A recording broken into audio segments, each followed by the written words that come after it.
وطلعت مع عمرو موسى مره. عمرو موسى قلت له بعد محمد مرسي ما مسك الحكم بشهرين، قلت له يا اخي انا شفت رؤيه محمد مرسي مش هيكمل مدته.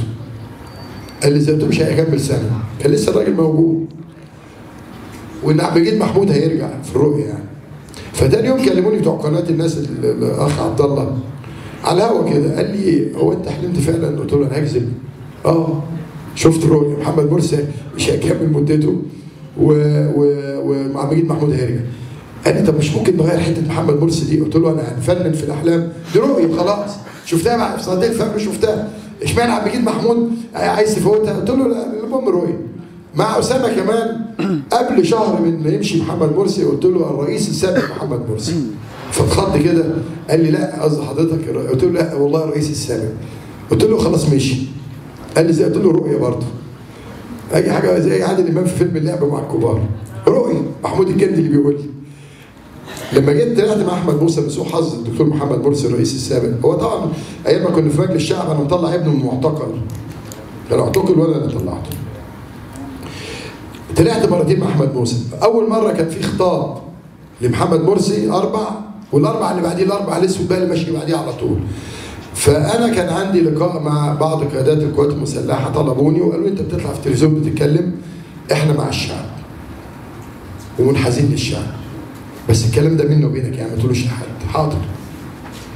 طلعت في التلفزيون، كنت ايام برضه الصبح مع محمد ابراهيم وزير الداخليه، الراجل ده برضه شايل فوق طاقه البشر، يكفي انه كان هيموت. فانا سمعته بيكلم رئيس الوزراء او رئيس الوزراء بيطلبه وانا على الجنب. فقال له لا هم احرار، احنا في ثوره يا سياده رئيس الوزراء. كان الولاد الضباط في نادي الضباط هتفوا يسقط حكم المرشد. فقال له لا احنا في ثوره وما اقدرش اعمل لهم حاجه. فقلت الراجل ده بيوعدني في الكلام عشان اقعد افضفض وانا بتسجل لي هنا ولا ايه؟ فقلت له انت بتتكلم بجد؟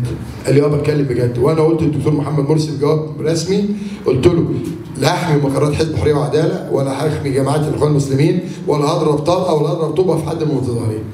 فانا طلعت بالليل، هو طلع يوم الاربعاء عمل الخطاب المشهور بتاعه ده الاولاني، وقال ان الفريق السيسي والجيش واولادنا واخواتنا وشرعيه ومعانا والشرطه وهم الاثنين باصين له محدش بيرد.